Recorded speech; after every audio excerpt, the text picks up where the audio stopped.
I stood there on the sidewalk, staring up at this massive red stone building that was supposed to be mine now, the Hotel Larkspur. 4 stories of what used to be fancy but now just looked like something out of a horror movie. The iron balconies were all rusted and falling apart, and half the windows had boards nailed over them. The brass key felt heavy in my hand, way heavier than it should have been for just a key. Dad had left me this thing along with his will, which basically said, "Here's a hotel, good luck, and oh yeah, watch out for stuff under the floors." Real helpful, Dad. Thanks for that.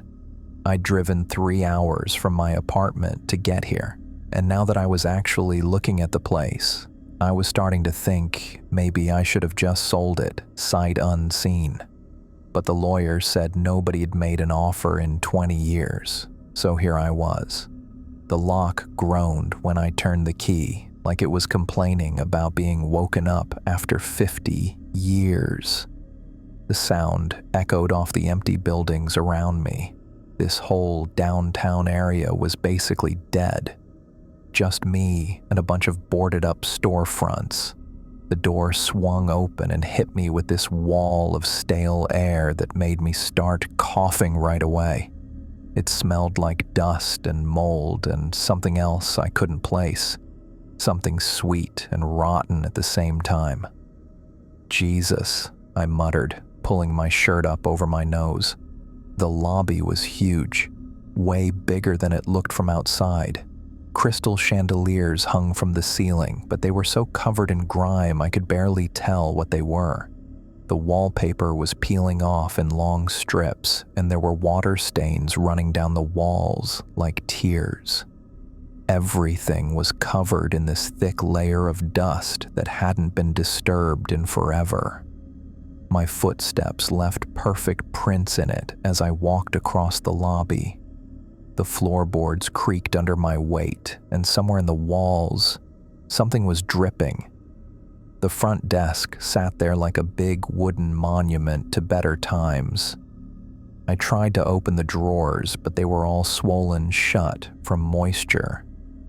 The brass nameplate on top was so tarnished I couldn't read it.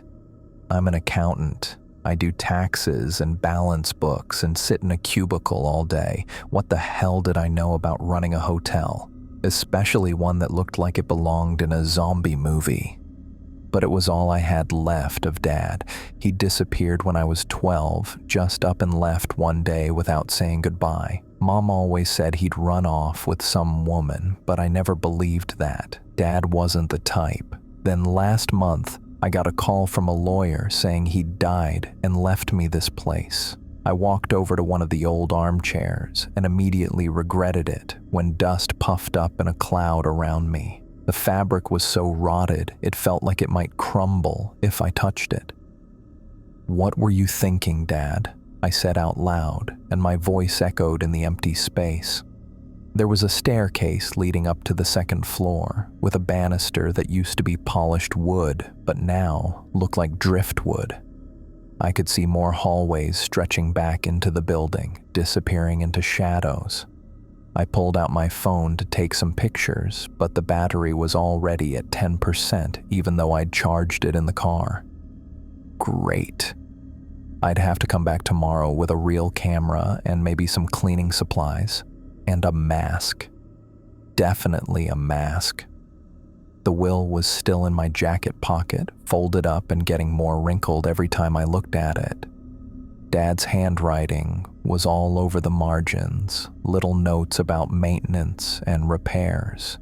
Most of it was boring stuff about plumbing and electrical work, but there was one line that kept bugging me. The disturbances under the floors are not structural issues. What the hell did that mean? Disturbances? Like what? Mice? Termites? I walked around the lobby some more, trying to imagine what this place must have looked like when it was actually running.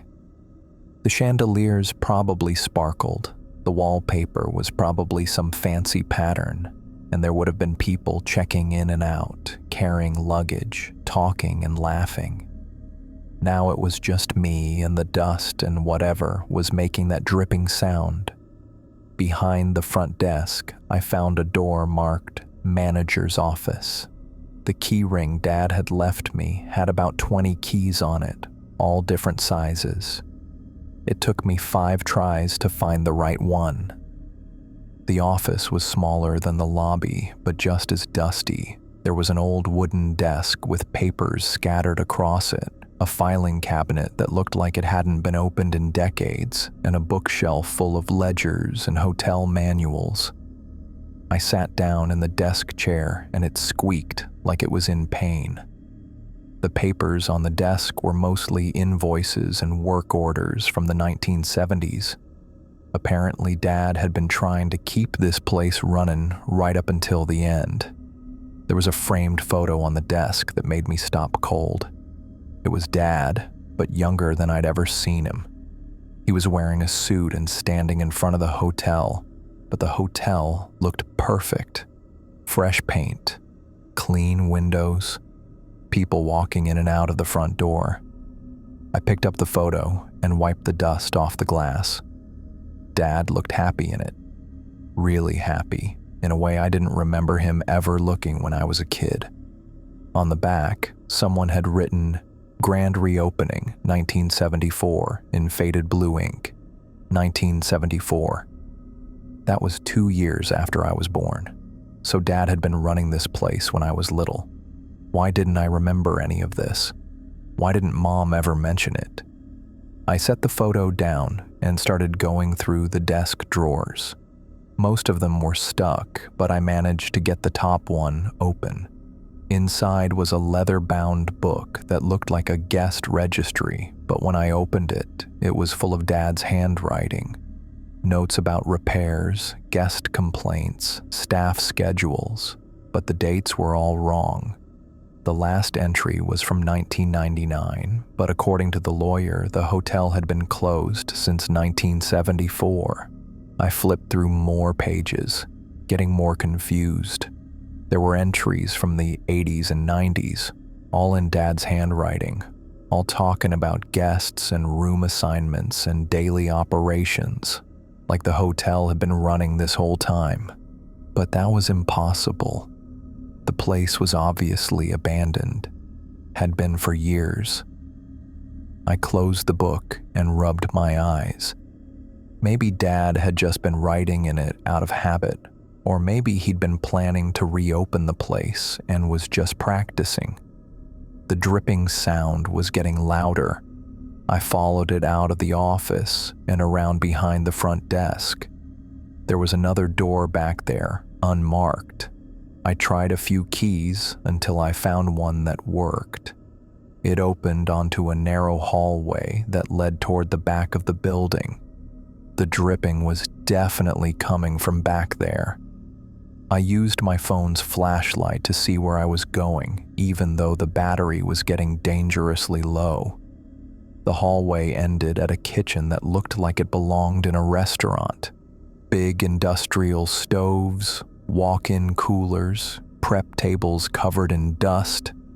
The dripping was coming from a faucet over one of the sinks. I tried to turn it off, but the handle was stuck. The water was clear though, which was weird.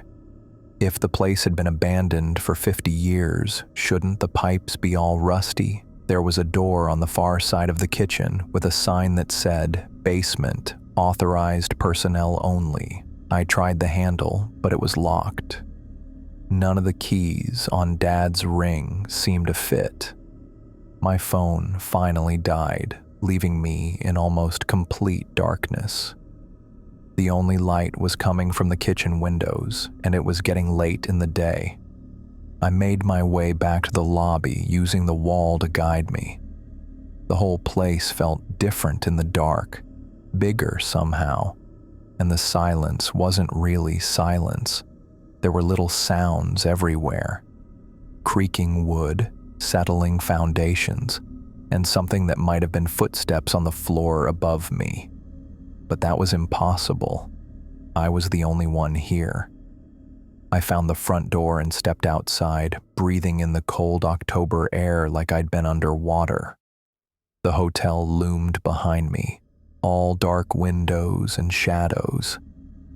I locked the door and walked back to my car, but I couldn't stop looking over my shoulder. It felt like someone was watching me from one of those upstairs windows. When I got home that night, I spread all of Dad's papers out on my kitchen table and tried to make sense of them. The will, the hotel deed, the guest registry, and a bunch of other documents I'd grabbed from the office. The more I read, the more confused I got. According to the official records, the Hotel Larkspur had closed in 1974 due to financial problems, but Dad's notes suggested it had been operating for decades after that. There were maintenance records, guest lists, even tax payments. But if the hotel had been running all that time, where were the guests? Where was the staff? Why did it look like it had been abandoned for 50 years? And what did Dad mean about disturbances under the floors? I poured myself a drink and stared at the photo of Dad standing in front of the hotel. He looked so proud, so happy, like he'd found exactly where he belonged. Maybe that's what he wanted for me. Maybe that's why he'd left me the place instead of just selling it. Or maybe he was trying to warn me about something. I picked up the will and read his note again. The disturbances under the floors are not structural issues. They require a different kind of attention. The hotel chooses its own caretakers, Thomas. I hope you understand that someday. I didn't understand it, not even a little bit. But I was going back tomorrow anyway, with a better flashlight, some cleaning supplies, and maybe a crowbar for that basement door. Whatever Dad had gotten himself into, whatever he'd been doing in that hotel for all those years, I was going to figure it out, even if it killed me. I found the manager's office tucked behind the front desk, just like I'd figured there'd be one. The door was unlocked, which was weird since everything else in this place seemed to be sealed up tight. Inside, it was just as dusty as everywhere else, but smaller, more cramped. There was this old wooden desk that looked like it weighed about 1,000 pounds, and behind it, a bookshelf crammed with ledgers and what looked like hotel manuals from the 70s. I started pulling books off the shelf, coughing every time I disturbed another cloud of dust. Most of it was boring stuff, employee handbooks, health department regulations, that kind of thing. But then I found this thick guidebook with Hotel Larkspur, manager's reference, stamped on the cover in faded gold letters. I opened it up, and there were all these detailed floor plans, room by room, with little notes scribbled in the margins. Dad's handwriting. Definitely. I recognized it from the birthday cards he used to send before he disappeared. Most of the notes were practical stuff. Room 237, leaky faucet. 3rd floor hallway, loose floorboard, things like that. But then I got to the basement level, and there was this door circled in bright red ink, not faded like the other notes. This was fresh, like he'd marked it recently. No explanation, just a big red circle around what the floor plan labeled as Storage Access B. I flipped through the rest of the book, looking for any other red marks, but that was it. Just that one door, circled like it was the most important thing in the building. "What were you trying to tell me, Dad?" I muttered, tracing the circle with my finger. I'd been in the kitchen earlier, but I hadn't really explored it. Now I was thinking maybe I should. If there was a basement entrance, it'd probably be back there somewhere. I made my way through the lobby and around behind the front desk. The kitchen was through a set of swinging doors that squeaked like they were in pain. Inside, it was all industrial equipment. big stainless steel prep tables, walk-in coolers that probably hadn't worked in decades, and this massive stove that looked like it could feed an army. I walked around the room, checking the walls for any doors I might have missed. There, behind a stack of moldy boxes in the corner, a door with peeling paint and no sign on it.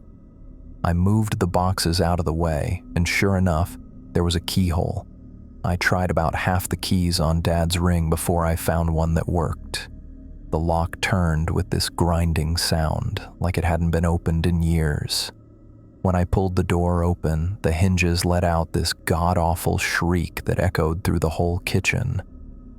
Cold air hit me in the face, not just cool, actually cold, like someone had left a freezer open. And the smell, it was different from the rest of the hotel, not just dust and mold, something else, something that made my stomach turn. I could see wooden steps going down into complete darkness. The flashlight on my phone was dead, obviously, so I'd have to go get a real one from my car. 20 minutes later, I was back with a heavy-duty flashlight and a bandana tied over my nose. The smell was even worse now, like the door being open had stirred something up. But I wasn't going to chicken out, not when Dad had specifically marked this place. The wooden steps creaked under my weight as I started down. 1 step, 2 steps, 3. The temperature kept dropping. By the time I'd gone down maybe 15 steps, I could see my breath in the flashlight beam. But here's the thing. I kept going down, and down, and down. Way more than should have been possible for a 4-story building.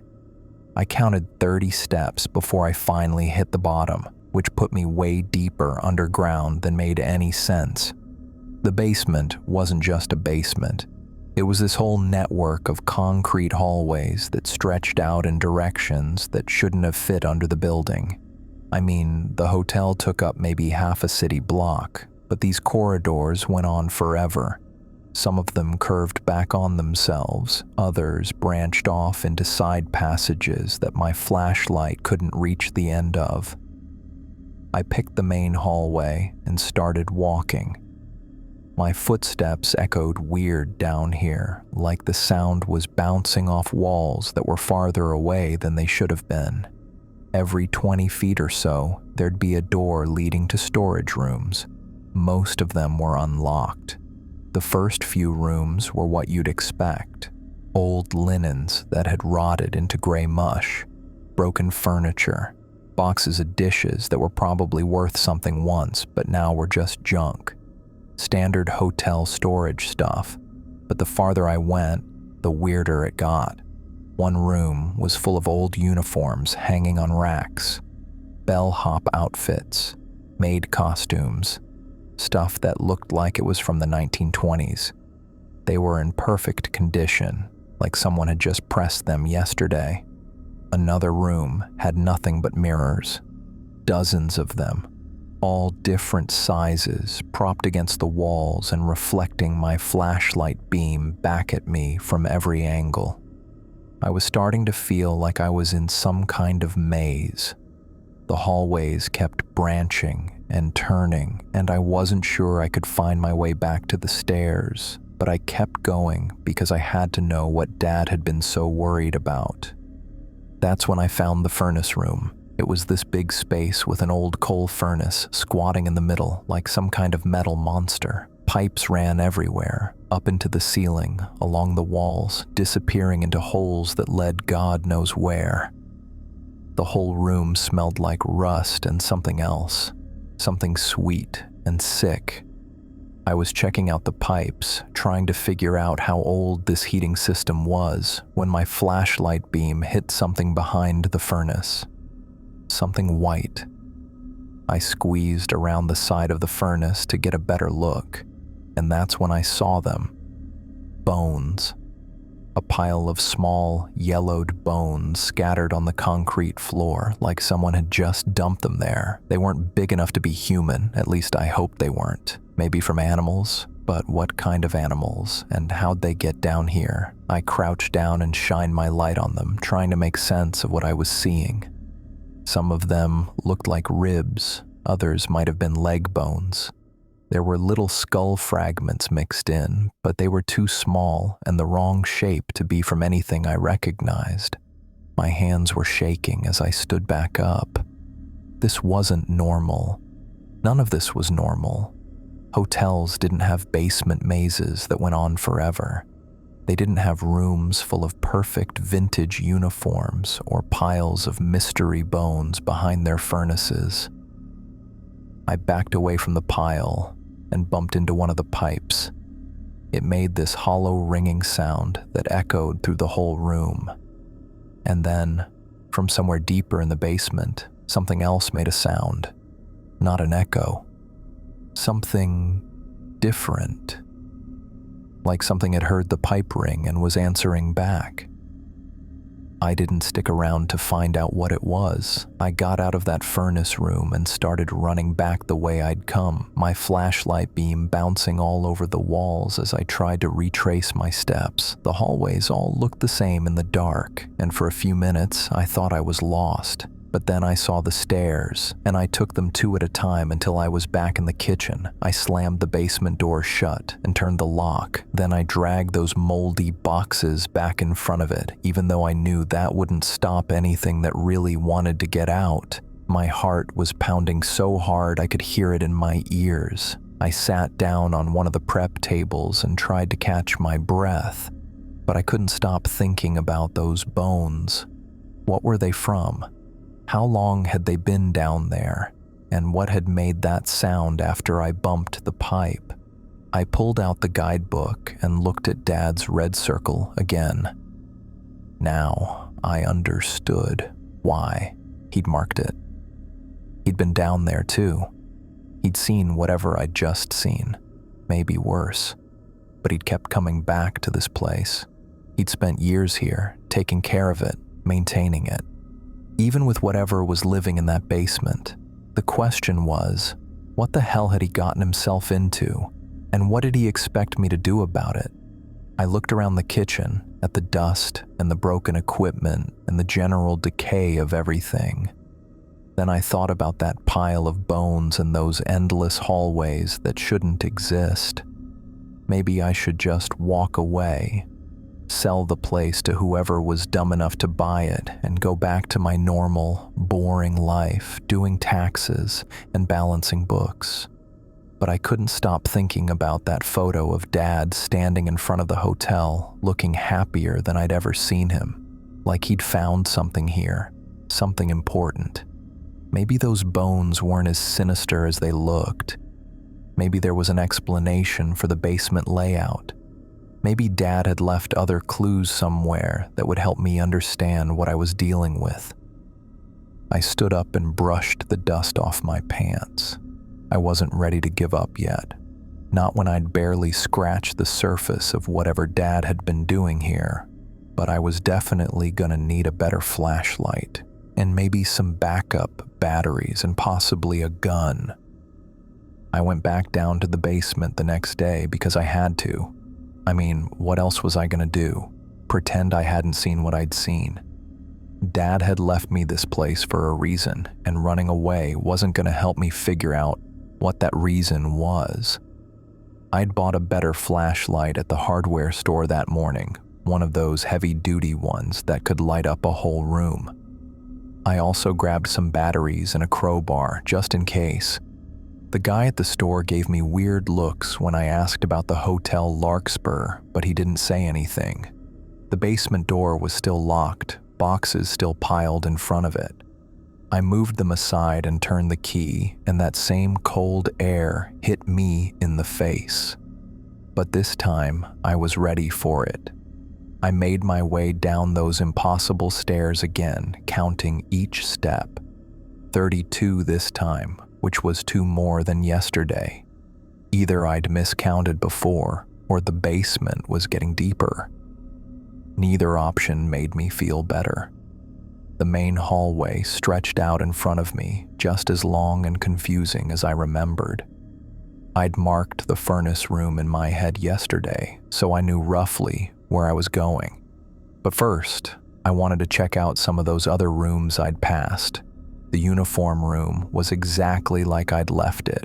Rows of perfectly pressed hotel outfits from different decades, bellhop jackets with brass buttons, maid uniforms with white aprons, even some fancy evening wear that looked like it belonged at a dinner party. I touched one of the jackets and it felt real enough. Soft wool, still smelling faintly of dry cleaning. But why were they down here? And why were they in such good condition? I kept moving, checking doors as I went. Most of the storage rooms were full of the usual junk, broken furniture, moldy linens, boxes of dishes. But then I found one that stopped me cold. It was full of photographs, hundreds of them, maybe thousands, all scattered across tables and hanging from clotheslines strung between the walls. Black and white photos of people in fancy clothes, standing in what looked like the hotel lobby. But the lobby in these pictures was perfect. Crystal chandeliers sparkling, wallpaper fresh and clean, people smiling and laughing. I picked up one of the photos and held it under my flashlight. A group of people in 1920s clothes standing around what I recognized as the front desk. The woman in the center was wearing a dress exactly like one of the uniforms I'd just seen upstairs. The date stamped on the back said 1923. I grabbed another photo. This one showed the ballroom I'd seen on the second floor, but it was full of people dancing. The chandeliers were lit, the walls were covered in elegant wallpaper, and everyone looked like they were having the time of their lives. Date, 1925. Another photo, the dining room, set for what looked like a fancy dinner party. Crystal glasses, silver cutlery, people in evening wear sitting around tables covered in white tablecloths. Date, 1928. I kept going through the photos, and they were all the same. The hotel in its glory days, full of life and laughter and people having a good time. But according to everything I'd read, the Hotel Larkspur had been built in 1920 and closed in 1974. These photos should have been in some archive somewhere, not scattered around a basement storage room. I stuffed a few of the photos in my jacket pocket and kept moving. The furnace room was just ahead, and I still needed to figure out what those bones were about. But when I got there, the bones were gone. I mean, completely gone. The space behind the furnace where I'd seen that pile of yellowed bones was empty. Just concrete floor with some dust on it, like they'd never been there at all. I got down on my hands and knees and searched the whole area with my flashlight. Nothing, not even bone fragments or dust patterns that might have shown where they'd been. What the hell? I muttered, sitting back on my heels. That's when I heard it. A soft sound, like fabric rustling, coming from deeper in the basement, past the furnace room. I followed the sound down another hallway I hadn't explored yet. This one was narrower than the others, with lower ceilings that made me feel claustrophobic. The rustling got louder as I walked, and I could hear something else too. Like someone humming a tune I almost recognized. The hallway ended at a door marked "Storage Authorized Personnel Only." It was unlocked. Inside was a small room with pipes running along the ceiling and walls, and hanging from one of those pipes, swaying back and forth in a steady rhythm, was a red ballroom gown. I stopped dead in the doorway and just stared at it. The dress was beautiful, deep red silk with beading that caught my flashlight beam and threw it back in little sparkles. It looked like something from the 1920s, with a dropped waist and a flowing skirt that moved like water. But here's the thing that made my blood turn to ice. It was swaying like someone was wearing it. Not just hanging there like a piece of cloth, but moving like there was a person inside it, dancing to music only they could hear. The fabric made soft whispering sounds as it moved through the air. And that humming I'd been hearing, it was coming from the dress, or from whoever was wearing it, except nobody was wearing it. I could see right through it. The dress was moving and swaying and humming, but there was nothing inside it, just empty space where a person should have been. I stood there for maybe 30 seconds, watching this impossible thing happen right in front of me. The dress kept dancing, kept humming, kept moving like it was the most natural thing in the world. Then I did what any sane person would do. I slammed the door shut and ran. I didn't stop running until I was back upstairs in the kitchen, gasping for breath and trying to convince myself I hadn't just seen what I'd seen. My hands were shaking so bad I could barely turn the lock on the basement door. I dragged those boxes back in front of it and then dragged a few more for good measure. Like that was gonna stop a dancing dress from coming upstairs. I spent the rest of the day in the manager's office, going through Dad's papers and trying to find some kind of explanation for what I'd seen. But there was nothing, just maintenance records and guest lists and boring hotel business. That night, I couldn't sleep. Every time I closed my eyes, I saw that red dress swaying back and forth, heard that soft humming echoing through the basement. I kept telling myself it had to be some kind of trick. Old buildings settle, air currents move things around. Maybe there was a draft I hadn't noticed, but I knew that wasn't true. There was no air moving in that basement, and dresses don't hum. The next morning, I decided I needed help. Professional help. I couldn't deal with this stuff on my own, and I sure as hell couldn't renovate a hotel that had dancing dresses in the basement. I called the first electrician I found in the phone book, guy named Daniel Bird, who said he could come out that afternoon to look at the wiring. I figured if I was gonna turn this place into a real hotel, I'd need electricity that actually worked. He showed up around 2 o'clock in a beat-up truck with Bird Electric painted on the side. He was a stocky guy with graying hair and hands that looked like they'd been fixing things for about 40 years. "Hell of a place you got here," he said, looking up at the hotel's facade. "Haven't seen the inside of this building since I was a kid.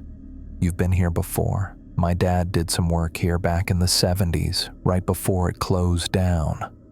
Always said there was something weird about the place, but he never told me what." Great. More family history I didn't know about. I showed him around the main floor, pointing out the outlets and light fixtures that needed work. He nodded and made notes on a clipboard, asking practical questions about what I wanted to do with the space. "You're gonna need a complete rewiring," he said. "This stuff's gotta be 50 years old at least. Probably more in some places." "How long would that take?" "Couple weeks, maybe more. I'll need to get into the walls, check the main panel, trace all the circuits." He looked around the lobby. "Might need to go into the basement too, see where the main lines come in." I felt my stomach drop. "The basement?" "Yeah. That's usually where the electrical service enters the building. Why? Is there a problem down there?" I thought about the red dress swaying and humming in that back room. It's pretty messy down there. Lots of old storage stuff. I've seen worse. Let me grab my tools and I'll take a look." He went out to his truck and came back with a toolbox and a flashlight that was even bigger than mine. I led him to the kitchen and showed him the basement door, trying not to look nervous as I moved the boxes aside. "You keep this locked up pretty tight," he said.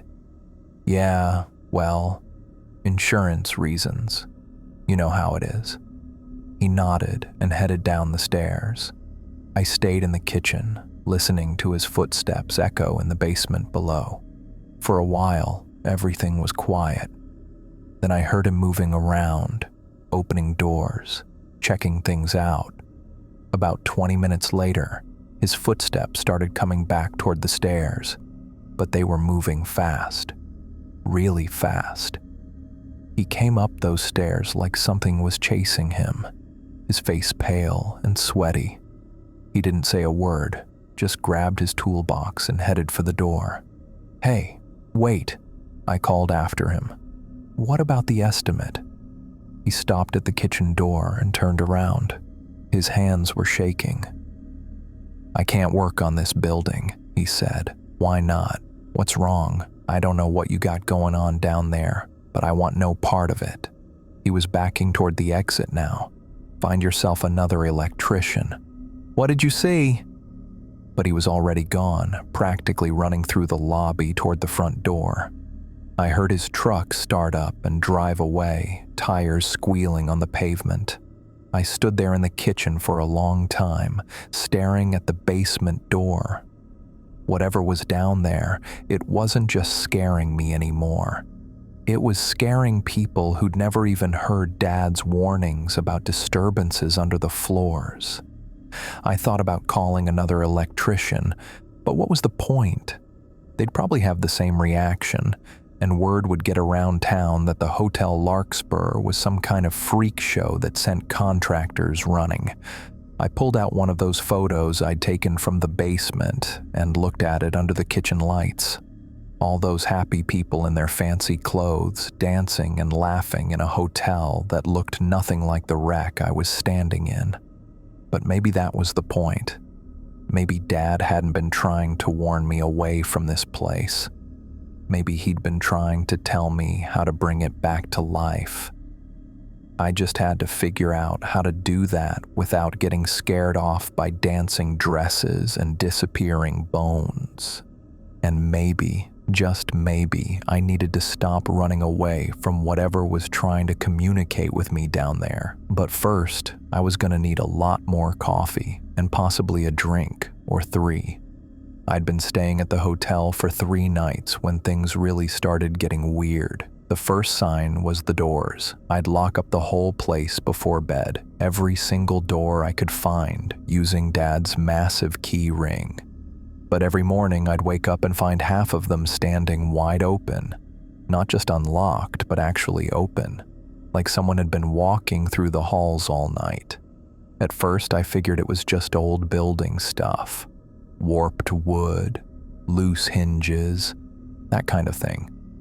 But then I started paying attention to which doors were opening. It wasn't random. It was always the same ones. The ballroom, 3 specific guest rooms on the 2nd floor, and this weird little door at the end of the 3rd floor hallway that I hadn't even figured out what it led to yet. The phone calls started on the 2nd night, 3:07 a.m. exactly. I know because I checked my phone every time. The old rotary phone at the front desk would ring, this loud, jarring sound that echoed through the whole lobby. First night, I ignored it. Who the hell calls a closed hotel at 3 in the morning? But it kept ringing, and ringing, and ringing. So I dragged myself downstairs and picked up the receiver. Hello? Nothing. Just dead air for maybe 10 seconds, then a dial tone. Third night, same thing. 3:07 on the dot. This time, I was ready for it. I ran downstairs and grabbed the phone on the 2nd ring. Look, I don't know who this is, but... Click. Dial tone. I checked the phone line the next morning. It wasn't even connected to anything. The wire just disappeared into the wall and ended there, like someone had cut it years ago, but it kept ringing anyway. The ballroom was getting weird too. I'd been avoiding it mostly because the floor looked like it might collapse if I breathed on it wrong, but I started smelling things coming from that direction. Perfume, really expensive stuff, the kind my mom used to wear to church on Sundays, sweet and flowery and way too strong. Problem was, the ballroom had been sealed up tight for decades. The windows were painted shut, the doors were warped closed from moisture, and there was no way any smell should have been getting out of there. But every time I walked past, it hit me like a wall. Sometimes it was so strong I had to cover my nose. I tried to document this stuff with my phone, figured if I was going to go crazy, I might as well have evidence. But every time I tried to record something, the phone would freeze up or the battery would die even though I just charged it. And the few times I actually managed to get a video, the files would just vanish. Not corrupted, not deleted, gone. Like they'd never existed. The guest rooms were the worst part, though. I'd been exploring them during the day, trying to figure out what kind of shape they were in. Most of them were pretty standard, old furniture covered in dust sheets, bathrooms with fixtures that hadn't worked since the Carter administration, wallpaper peeling off in long strips. But the layout kept changing. I know how that sounds. Buildings don't just rearrange themselves, but I'd walk down a hallway I'd been down a dozen times, and suddenly there'd be a door where I was sure there'd been a wall before, or I'd go into a room and the bathroom would be on the wrong side, or there'd be a mirror hanging where I was positive there hadn't been one the day before. I started making maps, trying to keep track of everything, but the maps didn't help because the rooms kept shifting when I wasn't looking, like the building was playing some kind of game with me. Room 412 was the worst. It was at the end of the 4th floor hallway, and every time I walked past it, I could hear water running. Not dripping like the pipes I'd heard before, actually running, like someone had turned on a faucet full blast. I'd tried the door a few times, but it was locked, and none of Dad's keys worked. So I just ignored it. Old buildings make weird noises, right? Probably just pipes settling or something. But on the 4th night, the door was standing open. I'd locked it myself the night before. Well, I'd tried to lock it, but the key wouldn't turn. So I'd at least made sure it was closed tight. But there it was, hanging open like an invitation. The water sound was louder now, definitely coming from inside the room. I grabbed my flashlight and went in. The room was laid out like all the others, bed against one wall, dresser under the window, bathroom door on the far side. But the bathroom door was closed and the sound was coming from behind it. I tried the bathroom door, locked, but the water kept running. "This is insane," I muttered, trying different keys from Dad's ring. The plumbing's been shut off for years. The 7th key worked. The door swung open, and I nearly dropped my flashlight. The bathtub was full of water, clear, clean water, right up to the rim, and it was still running, both faucets going full blast, but the tub wasn't overflowing. The water level just stayed exactly where it was, like it had found some kind of perfect balance. I stood there staring at it for maybe 30 seconds, trying to make sense of what I was seeing. The water looked fresh. It even smelled clean, not like the stagnant, moldy smell I'd been expecting. I reached out to touch the faucet, thinking maybe I could turn it off. But before my hand got there, something happened to the mirror above the sink. Condensation started forming on the glass. Just little droplets at first, then more and more until the whole mirror was fogged up, which was impossible because the air in the room was bone dry. I could see my breath in the cold, but there was no humidity, no steam, nothing that should have caused condensation. And then, while I watched, a handprint appeared in the fog. small, child-sized. 5 little fingers pressed against the glass from the inside, like someone was trying to push their way out of the mirror. I backed out of that bathroom so fast I almost tripped over my own feet, slammed the door shut and locked it, then got the hell out of room 412, but I could still hear the water running as I walked away. That night, I moved my stuff down to the manager's office. I'd been sleeping in one of the 3rd floor rooms, but I was done with that. The guest rooms were off limits now. Whatever was happening up there, I didn't want to be around for it. I dragged a cot down from one of the storage rooms and set it up behind Dad's old desk. It wasn't comfortable, but at least I felt safer with a locked door between me and whatever was wandering the halls at night. The phone still rang at 3:07. I could hear it from the office, but I didn't answer it anymore. Let whoever it was talk to the dial tone. I lay on that cot, staring at the ceiling and listening to the building settle around me. Footsteps in the hallway, doors opening and closing, the distant sound of water running somewhere upstairs. This wasn't just an old building with quirky plumbing. This was something else entirely, something Dad had known about and tried to warn me about in his own cryptic way. I thought about calling someone, the police maybe, or a contractor who specialized in weird old buildings. But what was I going to tell them? That my hotel was haunted, that rooms were rearranging themselves and bathtubs were filling with phantom water. They'd think I was losing my mind. Hell, maybe I was, but I couldn't leave. Not yet. Dad had left me this place for a reason, and I was starting to think that reason had nothing to do with running a normal hotel. I pulled out that photo I'd found in his desk, the one of him standing in front of the building when it was new and beautiful. He looked so proud in that picture, so sure of himself. Whatever he'd gotten himself into here, whatever he'd been dealing with all those years, he'd thought it was worth it. I just had to figure out what it was, and hope I didn't go completely insane in the process. The water kept running upstairs, and somewhere in the walls, something that sounded almost like laughter echoed through the building. I pulled the blanket over my head and tried to get some sleep.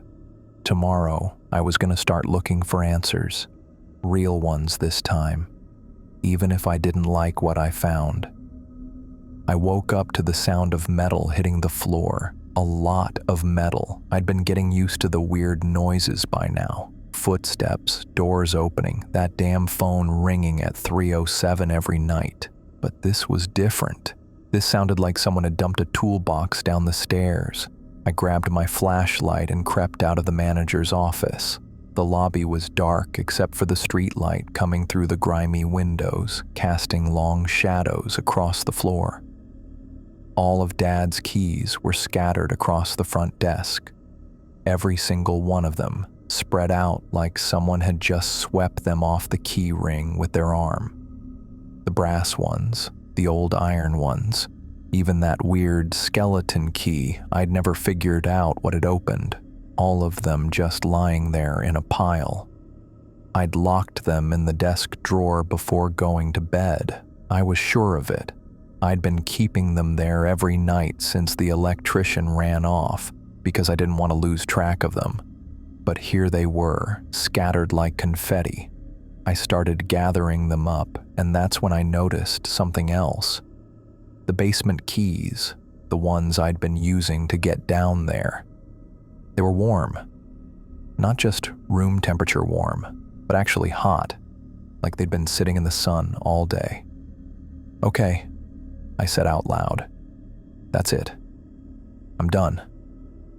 I'd been trying to handle this stuff on my own for weeks now, telling myself it was just an old building, just my imagination, just stress from dealing with Dad's death and this crazy inheritance. But keys don't unlock themselves and scatter across desks. and they definitely don't heat up for no reason. I needed help, professional help. The next morning, I drove into town and found the first church I could, St. Mary's Catholic, a little stone building that looked like it had been there since the town was founded. I sat in the parking lot for about 10 minutes, trying to figure out what I was going to say. "Hi, Father, my hotel's haunted, and I need you to fix it," sounded pretty stupid, even to me, but I didn't have any other options. The priest was a guy named Father Herman, maybe 50-something with kind eyes and hands that looked like they'd done actual work. I found him in his office, going through what looked like church finances. "I need help with something," I said. "Something unusual." He looked up from his paperwork. "What kind of unusual?" "The supernatural kind." He didn't laugh or tell me I was crazy, which was a good start. Just nodded and gestured for me to sit down. "Tell me what's happening." So I did. I told him about the doors opening themselves, the phone calls from a disconnected line, the bathtub that filled with clean water in a building with no working plumbing. I told him about the dancing dress in the basement and the keys that moved around on their own. He listened to the whole thing without interrupting, just nodding occasionally and making notes on a pad of paper. "How long has this been going on?" he asked when I finished. "Since I got there, about 3 weeks now." "And this was your father's property?" "Yeah, he left it to me when he died. I think he knew about this stuff, but he never told me." Father Herman leaned back in his chair. "I've heard stories about the Hotel Larkspur. Nothing specific, just stories. People in town don't like to talk about it much." "What kind of stories?" "The kind that make people cross themselves when they drive past." He closed his notebook. "I can come take a look if you'd like. Tonight, after evening mass." "You'd do that. It's part of the job. Besides, if there really is something supernatural happening there, it's better to deal with it sooner rather than later." He showed up at the hotel around 8 o'clock, carrying a black leather bag that looked like a doctor's kit. He stood on the sidewalk for a minute, just looking up at the building. "It feels heavy," he said. "Heavy?" "Oppressive, like there's a weight pressing down on the place." He hefted his bag. "Let's get started." I led him inside, and he immediately stopped in the lobby. His face went pale, and he pulled out a small silver cross. "How many?" he asked. "How many what?" "Spirits. How many do you think are here?" I thought about it. The voices in the hallway, the footsteps, the dancing dress, whatever was in room 412. "I don't know. A lot?" He nodded grimly and opened his bag. Inside were bottles of what I assumed was holy water, a thick black book, some kind of incense burner, and a bunch of other stuff I didn't recognize. "This is gonna take a while," he said, "and it might get intense." He wasn't kidding. Father Herman started in the lobby, reading from his book in Latin while sprinkling holy water on the furniture and walls. The water hissed when it hit certain spots, actually hissed like it was hitting something hot. He moved methodically through each room, chanting prayers and burning incense that filled the air with thick, choking smoke. The building didn't like it. Doors started slamming on their own, not just closing, but slamming hard enough to rattle the walls. The temperature dropped so fast I could see my breath, and that perfume smell from the ballroom got so strong it made my eyes water. "Keep going," Father Herman said when I started backing toward the exit. "Don't let them intimidate you." By the time we got to the second floor, the footsteps had started. Heavy, deliberate steps following us from room to room. Father Herman ignored them, just kept reading his prayers and sprinkling holy water everywhere. The ballroom was the worst. When he opened those doors, the smell of perfume hit us like a wall, and I swear I could hear music playing somewhere in the distance. Waltz music, faint, but definitely there. Father Herman stepped into the room and raised his voice, reading faster now. The incense smoke swirled around him like it was being stirred by invisible hands. The music got louder, and I could see shapes moving in the smoke, people dancing, spinning around the room in perfect formation. "I can see them," I whispered. "Don't look directly at them," Father Herman said without stopping his prayers. "Just let me work." He spent 20 minutes in that ballroom, covering every inch of it with holy water and incense smoke. By the time he was done, the music had stopped and the shapes had faded away. But the building was getting angry. As we moved up to the 3rd floor, things started flying around. Not big things, just dust and debris, but it was swirling through the air like a miniature tornado. The footsteps got louder, and I could hear voices now, angry voices, shouting in languages I didn't understand. Room 412 was locked, but Father Herman had me open it anyway. The bathtub was full again, water running from both faucets. But when he stepped into the bathroom and started his prayers, the water began to drain. Not down the drain, it just disappeared like it was evaporating into thin air. The handprint appeared on the mirror again, but this time Father Herman walked right up to it and pressed his own hand against the glass. The condensation cleared instantly, and the handprint vanished. "Almost done," he said. "Just the basement left."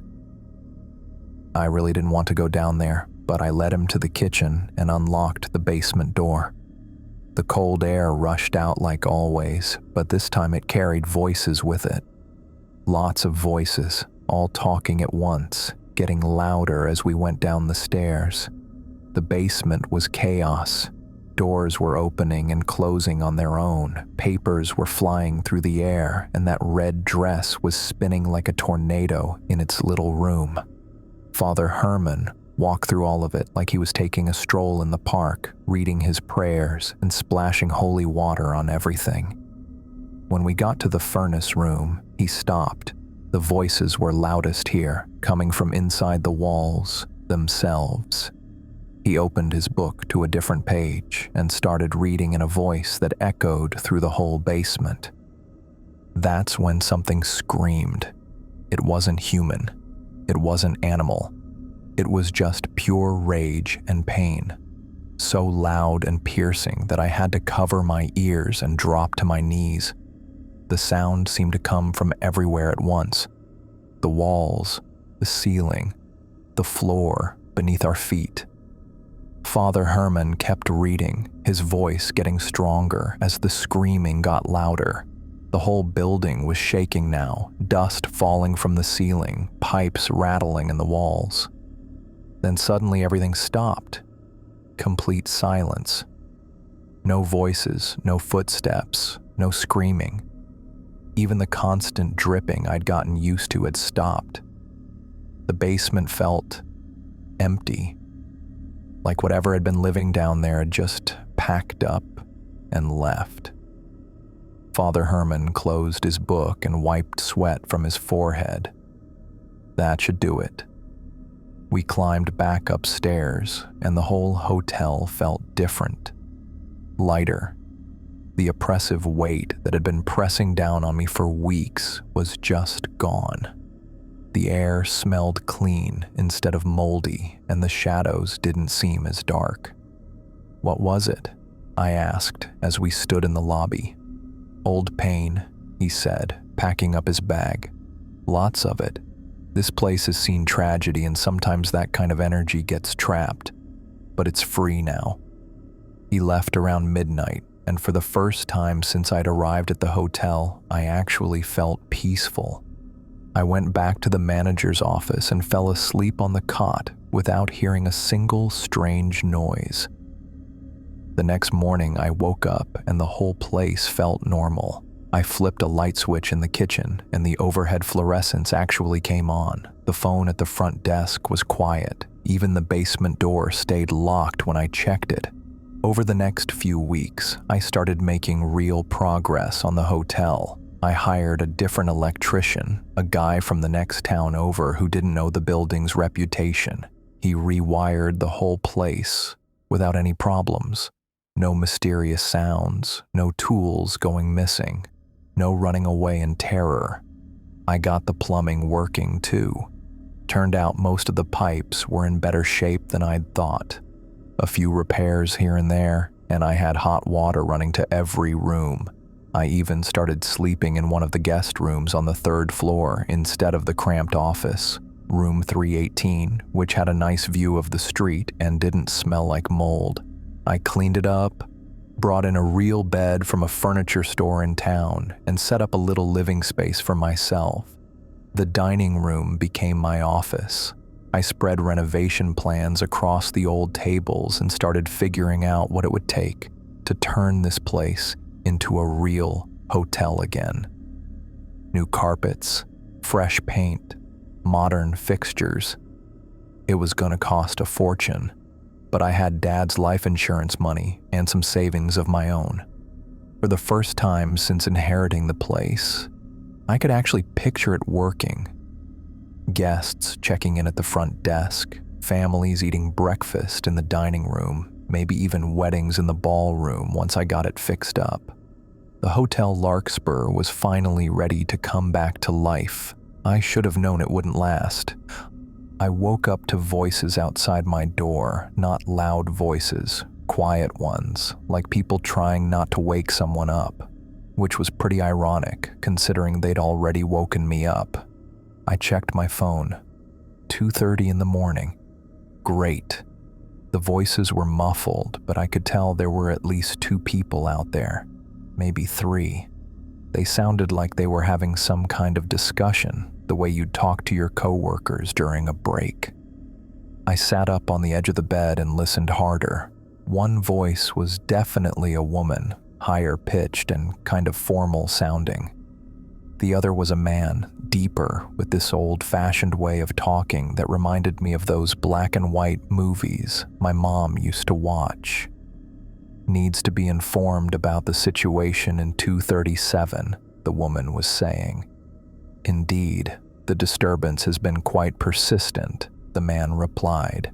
I crept over to the door and pressed my ear against it. The conversation was getting clearer now. Perhaps we should consult the registry, the woman said.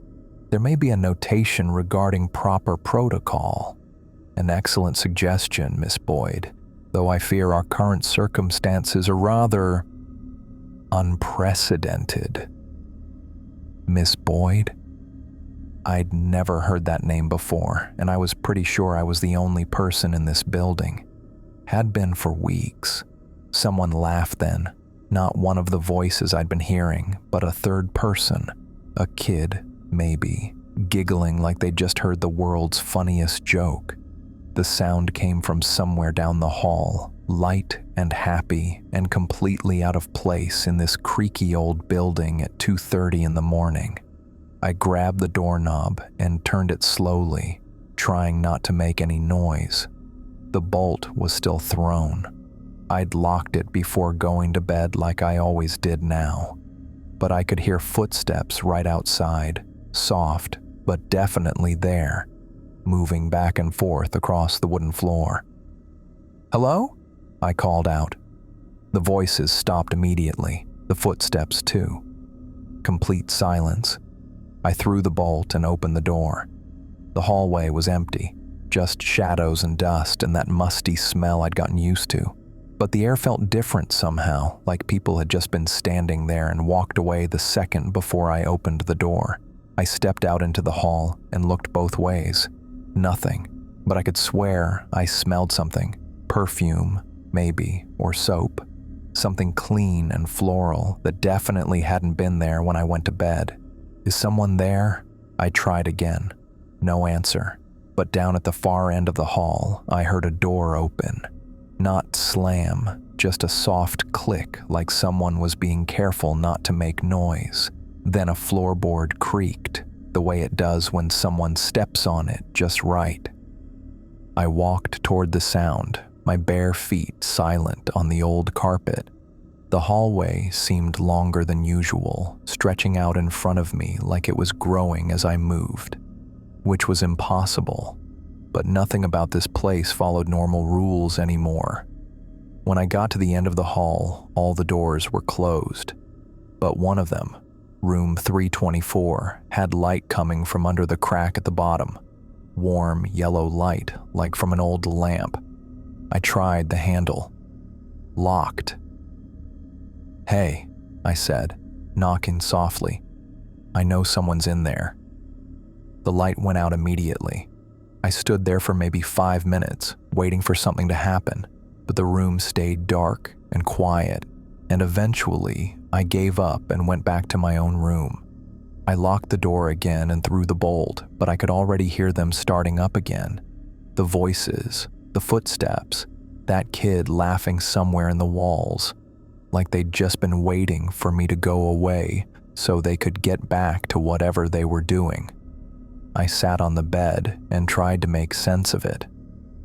Father Herman had cleared the place out completely. I'd seen it happen, the screaming, the shaking, the sudden silence when everything just stopped. The building had felt empty for weeks after that, clean, normal, but now it was all coming back, stronger than before, like whatever had been living here had just taken a vacation and decided to come home. I thought about Dad's will again, that weird line about disturbances under the floors. I'd been thinking it meant structural problems, maybe foundation issues or something. But what if he'd meant it literally? What if there really was something under the floors, something that couldn't be exorcised or blessed away because it belonged here? The voices were getting clearer now. I could make out whole sentences. "The gentleman in 412 has been quite restless," the woman was saying. "Perhaps we should check on his accommodations. I shall attend to it personally," the man replied. Though I must say, his behavior has been rather concerning of late. Room 412. The one with the bathtub that kept filling up. The one where I'd seen that handprint in the mirror. I got up and cracked the door open again. The hallway was still empty, but I could see light coming from under the door of 412 now. And I could hear water running, both faucets going full blast, just like before. But there was something else too. Footsteps coming up the stairs from the 3rd floor. Slow, measured steps, like someone was carrying something heavy. I watched the stairwell, and after a minute, I saw him. A man in an old-fashioned hotel uniform, complete with brass buttons and a little cap.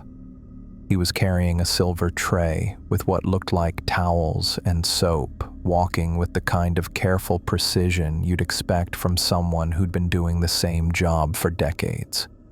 He was also completely see-through. I could see the wallpaper behind him, the scuff marks on the floor, even the dust motes floating in the air. But he was definitely there, walking down the hall like he owned the place, heading straight for room 412. He stopped in front of the door and knocked 3 times. "Housekeeping," he called out in that same formal voice I'd been hearing. "I have fresh linens for you, sir." The door opened. I couldn't see who opened it, but I heard a man's voice from inside the room. "About time. This place is falling apart. My sincere apologies, sir. We've been experiencing some staffing difficulties." The ghost bellhop, because that's what he had to be, disappeared into the room. The door closed behind him and the light under the door went out. I stood there staring at the empty hallway, trying to process what I'd just seen. A ghost, an actual, honest-to-God ghost, doing his job like it was just another day at the office, and he wasn't alone. I could hear more voices now, coming from all over the building, conversations in the lobby, someone typing in what sounded like an office, a phone ringing somewhere downstairs. The Hotel Larkspur was open for business again, and I was the only living person in the building. I closed my door and locked it, but I knew it wouldn't matter. Whatever was happening here, locks weren't going to stop it. The building was waking up, remembering what it used to be, and all those people who'd worked here and stayed here and maybe died here were coming back. Father Herman's exorcism hadn't gotten rid of them. It had just made them go quiet for a while, like they were waiting to see what I'd do. And now that they knew I wasn't going anywhere, they were getting back to work. I sat on the bed and listened to the sounds of a fully operational hotel happening all around me. Doors opening and closing, elevators running, which was weird because the elevators hadn't worked in decades, and what sounded like a party going on in the ballroom downstairs. The phone at the front desk started ringing, not the weird 307 calls I'd been getting before, but normal rings, like someone was actually trying to reach the hotel. After about 10 rings, it stopped. Then I heard a woman's voice, clear as day, coming through the floor. "Hotel Larkspur, Miss Boyd speaking. How may I assist you this evening?" A pause, then, "Certainly, sir.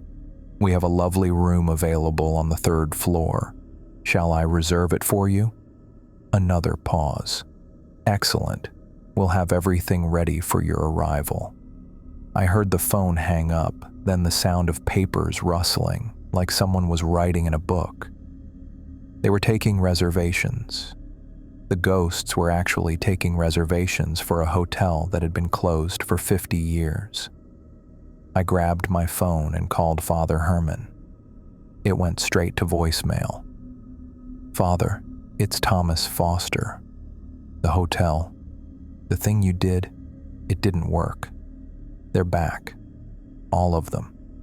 And they're acting like the place is still open. I don't know what to do. Please call me back." I hung up and immediately tried again. Still voicemail. The party downstairs was getting louder. I could hear music now, a full orchestra playing what sounded like a waltz. People were laughing and talking, glasses clinking, the whole 9 yards. I crept out of my room and down the stairs to the 2nd floor. The ballroom doors were closed, but light was streaming out from under them, and the music was definitely coming from inside. I pressed my ear to the door and listened. It sounded like there were dozens of people in there, maybe hundreds, all talking and laughing and having the time of their lives, or the time of their deaths, I guess. I tried the door handle. It turned easily, and the door swung open. The ballroom was packed, men in tuxedos and women in evening gowns, all dancing to a full orchestra on the stage at the far end. The chandeliers were blazing with light. The walls were covered in fresh wallpaper, and everything looked like it had just been polished to a shine. And every single person in that room was dead. I could see through all of them, just like the bellhop upstairs. They were solid enough to dance with each other, to hold glasses of champagne, to laugh and talk and move around the room. But they were definitely ghosts. One of them noticed me standing in the doorway. A woman in a beaded dress that probably cost more than my car. She smiled and waved, then said something to the man she was dancing with. He looked over at me too, nodded politely, and they both went back to their dance. Like having a living person crash their ghost party was the most normal thing in the world. I backed out of the ballroom and closed the door. My hands were shaking and I felt like I might throw up. This wasn't just a haunted building anymore. This was something else entirely. The Hotel Larkspur was operating exactly like it had when it was alive. The staff was working, the guests were enjoying themselves, and everything was running like clockwork. Except everyone was dead. I made it back to my room and locked the door again, but I could still hear everything going on around me. The party, the conversations in the hallway, phones ringing, elevators running. The building was alive with activity, and I was trapped right in the middle of it. I thought about leaving, just packing up my stuff and getting out of there before things got any weirder. But where would I go? This was my inheritance, my responsibility. Dad had left it to me for a reason, and running away wasn't going to solve anything. Besides, the ghosts didn't seem hostile. Weird as hell, sure, but they weren't trying to hurt me. They were just doing their jobs, like they'd been doing for the past 50 years, waiting for someone to notice. I lay down on the bed and pulled the covers over my head, trying to block out the sounds of the supernatural hotel operating all around me. Tomorrow I'd figure out what to do. Tonight I just had to survive. The party went on until dawn, and I didn't sleep a wink. When the sun came up, everything went quiet again. No voices, no footsteps, no music. Just the normal creaks and groans of an old building settling. But I knew they were still there, waiting for nightfall to come back to life. The Hotel Larkspur was open for business, whether I liked it or not, and somehow I was part of the staff now. I'd been hearing the voices for 3 weeks now, and they were getting clearer every night. At first it was just mumbling through the walls, but now I could make out whole conversations. The gentleman in 237 is complaining about the radiator again, the woman's voice said. Miss Boyd, I'd figured out from listening. She always sounded so proper, like she was reading from a script. I'll send maintenance up after breakfast service, came the man's reply. He had this old-fashioned way of talking, real formal, though I do wish he'd stop adjusting the thermostat himself. I was sitting in my room at 2 a.m, listening to them discuss hotel operations like it was 1925. Problem was, there hadn't been any guests in this place for 50 years, and there definitely wasn't any breakfast service. The footsteps weren't just at night anymore either. I'd be downstairs working on renovation plans, and I'd hear someone walking around upstairs. Heavy steps, like a man in work boots making his rounds. When I'd go check, the hallway would be empty, but I could smell pipe tobacco hanging in the air. Yesterday, I'd been in the kitchen around noon when I heard what sounded like a whole dinner service happening in the dining room. Plates clinking, silverware scraping, people talking and laughing. I pushed through the swinging doors expecting to find... I don't know what I expected. But the dining room was empty, just dust and broken chairs like always. The basement was getting worse too. I'd started locking that door with 3 different locks and piling boxes in front of it before bed. Every morning, it was standing wide open, not just unlocked, wide open, like someone had shoved all the boxes aside and walked right through. And that red dress was going crazy down there. I'd caught glimpses of it when I walked past the basement entrance. It wasn't just swaying anymore. It was spinning, twirling around like someone was dancing in it. Fast, violent spins that made the whole dress flare out. I'd stopped going down there completely. Room 412 was flooding every night now. I'd wake up to the sound of water hitting the floor, and when I'd check the hallway, there'd be an inch of water spreading out from under the door. By morning, it was always gone, but the smell lingered. Clean water, like it was coming straight from a tap. The front desk was the worst part, though. That's where things were really getting out of hand. I'd been using it as my workspace, spreading renovation plans across the old marble surface, but every morning my papers would be moved. Not scattered or messed up, organized, stacked neatly to one side like someone had been working around them. The guest book was filling up too. I'd found it in one of the drawers, this thick leather thing with yellowed pages. When I first opened it, there were maybe 20 signatures from the 1970s. Now there were dozens of new entries, all in different handwriting, all dated from the past month. Mr. and Mrs. Henderson, room 318, September 15th. James Morrison, room 205, September 18th. The Whitman family, rooms 401, 403, September 22nd. All written in faded blue ink, like they'd been there for years. The brass bell behind the desk had started ringing on its own too. Not constantly, just once or twice during the day, like someone was trying to get the clerk's attention. When I'd look, there'd be nobody there, but sometimes I'd catch movement out of the corner of my eye, like someone had just ducked behind the counter. The keys were moving around too. Dad's key ring had about 30 keys on it, and I'd been keeping them organized by size and type, but they kept rearranging themselves. The brass ones would migrate to one side, the iron ones to another, like someone was sorting them by purpose instead of appearance. I tried talking to Father Herman again, but he wasn't returning my calls.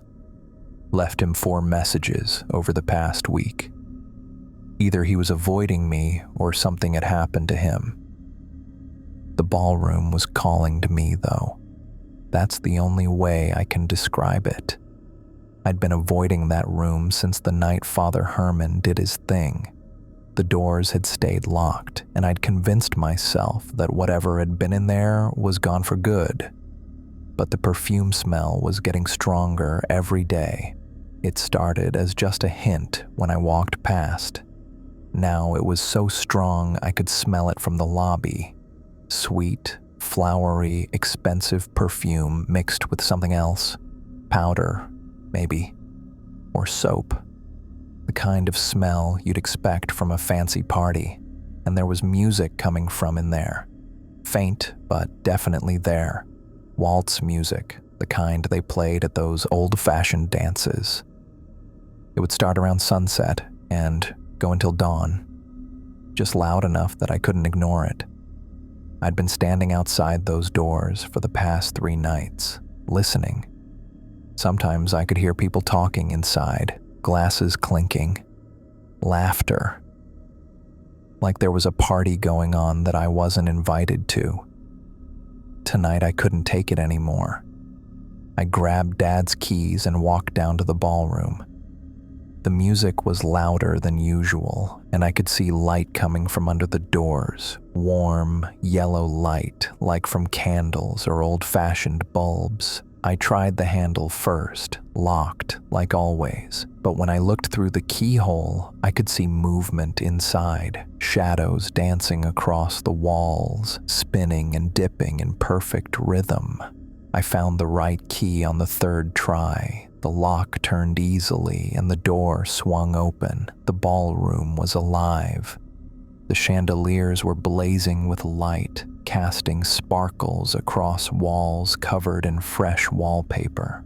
The floor was polished to a mirror shine, and there were people everywhere. Dozens of them, maybe 100, all dressed like they'd stepped out of a 1920s magazine. Men in tuxedos with slicked back hair, women in beaded dresses that caught the light when they moved. They were dancing to a full orchestra on the stage, spinning around the room in perfect formation, and they were all see-through. I could see the far wall through their bodies, could watch the light from the chandeliers pass right through them, but they were solid enough to dance with each other, to hold champagne glasses, to laugh and talk like they were having the time of their lives.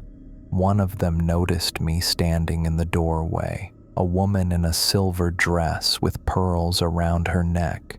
She smiled and waved, then said something to her dance partner. He looked over at me, nodded politely, and they both went back to their waltz. Like having a living person crash their ghost party was perfectly normal. I stepped into the room, and the music got louder. The orchestra was made up of ghosts too, all in formal wear, playing instruments that looked solid but probably weren't. The conductor was waving his baton with dramatic flourishes, and the music was beautiful, rich and full and alive. A man in a hotel uniform approached me, not see-through like the others, but not quite solid either. He had kind eyes and a well-trimmed beard, and he moved with the careful precision of someone who'd been doing the same job for decades.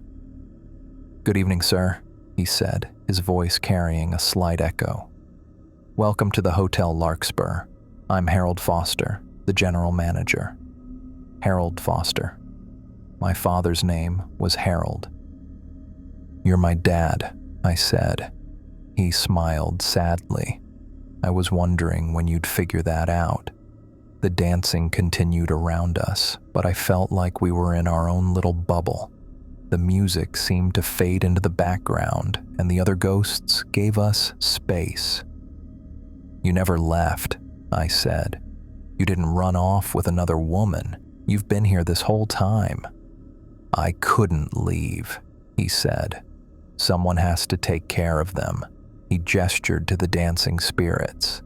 "They can't move on, Thomas. They're stuck here, caught between life and death. The hotel is their home now, and they need someone to look after them. That's why you left me the building. That's why I left you the responsibility." He reached into his jacket and pulled out a leather-bound book. "This is the real guest registry.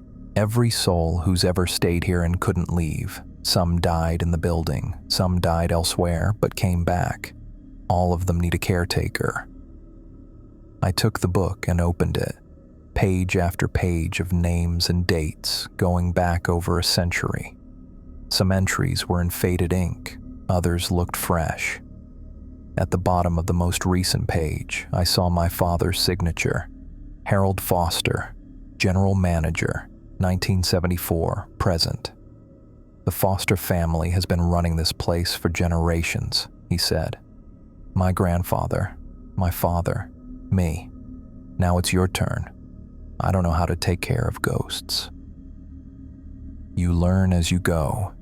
They're not so different from living guests, really. They just have different needs. The music was getting louder again, and the other spirits were starting to look our way, not threatening, just curious, like they were waiting to see what I'd decide. "What if I don't want this?" I asked. Dad's expression grew serious. Then the hotel crumbles, and they all get released into a world that isn't ready for them. Some would find peace eventually, but others— He shook his head. "Others would cause problems, big problems." I looked around the ballroom at all the dancing ghosts. They seemed happy here, content. The hotel wasn't a prison for them. It was a sanctuary. "The disturbances under the floors," I said. "That was you warning me about them. They get restless sometimes, especially when there's no manager around to keep things organized. That's why the building was so chaotic when you first arrived. They didn't know what to do with themselves." A woman in a 1920s uniform approached us, the same voice I'd been hearing in the hallways, Miss Boyd. "Excuse me, Mr. Foster," she said to my father. "The gentleman in 412 is asking about his morning newspaper again." "Tell him I'll have it delivered with his breakfast," Dad replied. Then, to me, "She's been the front desk clerk since 1923, died of influenza, but refused to leave her post." Miss Boyd smiled at me. "You must be the new manager. We've been so looking forward to meeting you properly." "I haven't decided yet," I said. "Of course not, sir. It's a big decision, but we do hope you'll stay. The hotel hasn't felt quite right without a Foster in charge." She glided away, and Dad put his hand on my shoulder. I could feel it, solid and warm. "I know it's a lot to take in," he said, "but this is our family's purpose. We're the bridge between their world and ours. We keep them safe, and they keep the hotel alive." The orchestra finished their song, and all the dancers applauded. Then they started up again with something slower, more melancholy. "I need time to think," I said. "Take all the time you need. But remember, they're counting on you now. They've been waiting 50 years for a new caretaker, and they can't wait much longer." He started to fade, becoming more translucent. "Where are you going?" "Back to work. The night shift doesn't run itself." He smiled. "But I'll be around if you need me. I always have been." He disappeared, leaving me alone in a ballroom full of dancing ghosts. They kept waltzing around me like I wasn't there, lost in their eternal party. I walked back to the doors and looked over my shoulder one more time. The ballroom was beautiful, elegant and alive and full of joy. These spirits weren't trapped here against their will. They'd chosen to stay, and they'd been waiting for someone to take care of them. The Hotel Larkspur wasn't just a building, it was a home for the lost, a sanctuary for souls who couldn't find peace anywhere else. And, apparently, it was my inheritance. I closed the ballroom doors and walked back upstairs to my room. The voices in the hallway were clearer now, and I could understand what they were really saying. They weren't just random conversations. They were work discussions, planning sessions, the daily operations of a hotel that had never really closed. Miss Boyd was at the front desk, checking in new guests. The maintenance man was fixing that radiator in 237. The kitchen staff was preparing breakfast for tomorrow morning. They were all doing their jobs, just like they had when they were alive, and they needed someone to coordinate it all, to make sure everything ran smoothly. They needed a manager. I sat on my bed and opened the guest registry Dad had given me, page after page of names, dates, room numbers, stories of people who'd found their way here and decided to stay. At the bottom of the last page, there was a blank line waiting for a signature. I picked up the pen that was clipped to the cover and stared at that empty space. Once I signed it, there'd be no going back.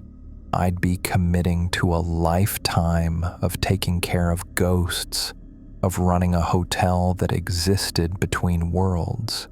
But maybe that wasn't such a bad thing.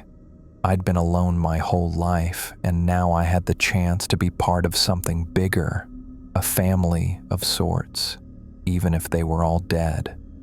The voices in the hallway were getting quieter now, settling down for what passed for sleep in their world. But I could still hear them, still feel their presence all around me. They were waiting for my decision. And deep down, I think I'd already made it. I woke up to the front desk bell going crazy, not the usual single ring I'd gotten used to. This was non-stop, like someone was leaning on it and wouldn't let up. I checked my phone, 3:17 in the morning, exactly 1 year since I'd first walked into this place. The ringing kept going, echoing through the whole building. I threw on some clothes and headed downstairs, expecting to find the usual empty lobby with maybe a ghost or two wandering around. Instead, I walked into something that looked like it belonged in a magazine. The chandeliers were blazing with light, not the dim, flickering bulbs I was used to, but brilliant white light that made everything sparkle. The wallpaper wasn't peeling anymore. It was fresh and clean, with gold patterns that caught the light. The furniture looked brand new, like someone had just delivered it from the showroom. And there was a guy behind the front desk. He was see-through, like all the others, but more solid somehow. wearing a crisp 1920s uniform with brass buttons and a little cap. He looked up when I came down the stairs and nodded like he'd been expecting me. "Good evening, sir," he said in that formal way they all talked. "I trust you slept well?" "What's going on?" I asked.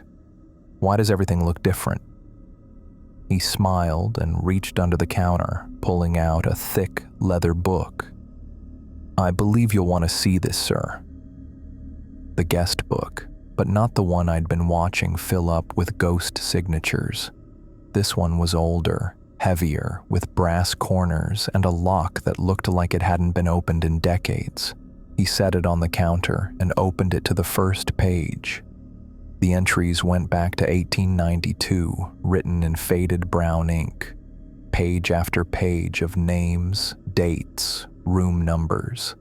Some I recognized from the newer book, but most were completely different.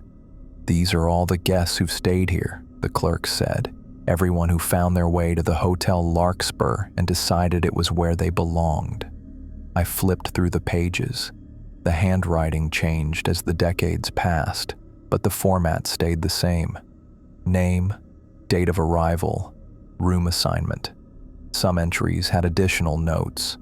Seeking refuge from creditors. Fleeing scandal in Chicago. Nowhere else to go. Near the back of the book, I found what I was looking for, an entry from 1974, written in handwriting I recognized from birthday cards and Christmas notes. Harold Foster, General Manager, Permanent Residence. My dad's signature, right there in black ink. "He never left," I said. "No, sir. He did not. Someone had to keep the hotel running." The ballroom doors swung open behind me and music spilled out. Not the faint waltz I'd been hearing through the walls, but a full orchestra playing loud enough to fill the lobby. Light poured out too, warm and golden, along with the sound of people talking and laughing. I walked over and looked inside. The ballroom was packed. Men in tuxedos, women in evening gowns, all dancing like they didn't have a care in the world. The orchestra was on the stage, playing something that sounded like it belonged in an old movie. Everything was perfect. The decorations, the lighting, the way everyone moved together like they'd been practicing for years. And standing in the middle of it all, watching the dancers with a satisfied smile, was my father. He was wearing a hotel manager's uniform, complete with a brass nameplate that read H. Foster, General Manager. When he saw me in the doorway, his smile got bigger, but there was something sad about it, too. He walked over, weaving between the dancing couples like he'd done it 1,000 times before. "Hello, Thomas," he said. "I was wondering when you'd finally see this." "See what? The party?" "The hotel, as it really is." He gestured around the ballroom. "This is what it's always been, even when it looked empty to you.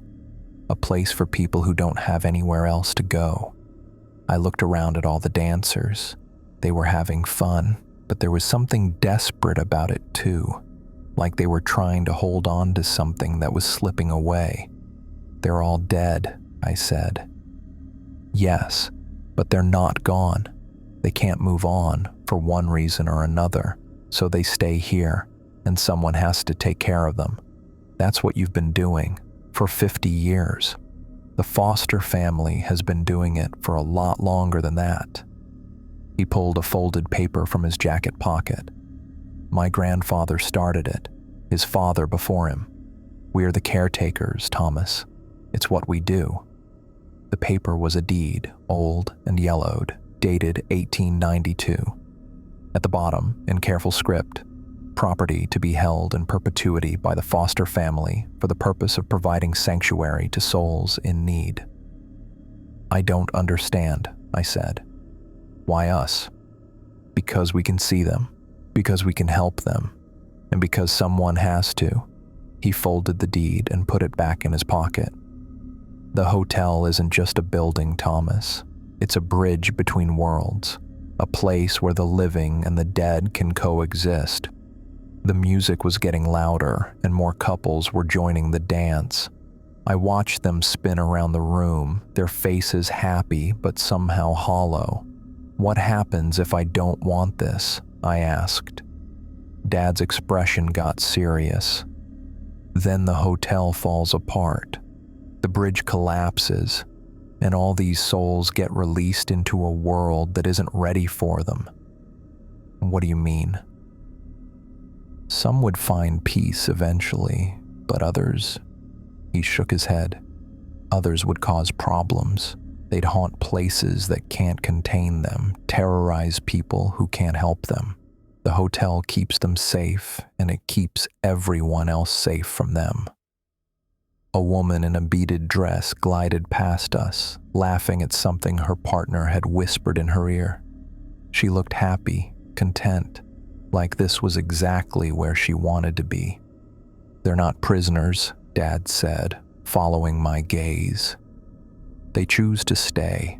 The hotel calls to them when they're lost, when they don't know where else to go. It offers them a home. And we're the landlords.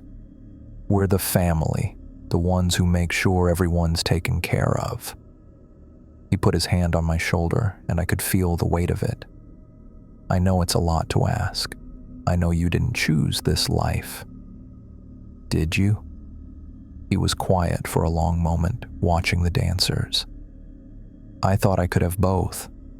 A normal life with you and your mother, and this responsibility too. But it doesn't work that way. The hotel needs a full-time caretaker, someone who's always here, always watching." "So you left us." "I left you so you could have a normal childhood, so you could grow up and make your own choice about whether to take this on." He looked at me with those sad eyes. "I'm sorry I couldn't be the father you needed, but I had to be the manager they needed." The orchestra finished their song, and all the dancers applauded. Then they started up again with something slower, more melancholy. "What if I say yes?" I asked. "Then you sign the book, and you become the new manager. The hotel will provide for you, just like it provided for me. You'll never want for anything, and you'll never be alone. But I'll never leave. No, you'll never leave." I looked around the ballroom again, all these people dancing and laughing and enjoying themselves. They'd found a place where they belonged, where they were safe, and they needed someone to keep that place running. "The voices I've been hearing," I said. "The footsteps, the phone calls, that was all of you trying to show me what this place really is. We had to ease you into it. If you'd seen all this on your first night, you would have run." He was probably right. If I'd walked into a ballroom full of dancing ghosts on day one, I would have been out of there so fast I'd have left skid marks. But now, after living here for a year, after getting used to the voices and the footsteps and all the weird stuff that happened every night, it didn't seem so scary. It seemed normal. "The basement," I said. "That red dress that keeps dancing." "Eleanor, she died in 1928, right here in the ballroom, fell down the stairs in that dress. She's been dancing ever since, trying to finish the waltz she never got to complete. And the guy in 412 with the bathtub, Robert, drowned in Lake Michigan in 1955. He comes here every night to take the bath he never got to finish." Dad smiled sadly. "They all have their routines, their unfinished business. The hotel lets them work through it at their own pace." The desk clerk appeared beside us, still holding that leather guest book. "Excuse me, Mr. Foster," he said to my dad, "but I believe the young gentleman needs to make his decision soon. The others are getting restless." I looked around the ballroom and noticed that some of the dancers had stopped to watch us. They weren't threatening or anything, just curious, like they were waiting to see what I'd choose. "What happens if I sign?" I asked. "You become one of us," Dad said. "Not dead, but not entirely alive either. You'll age slowly, if at all. You'll be able to see and interact with all the guests, and you'll have the power to help them find peace when they're ready. And if I don't? You walk away.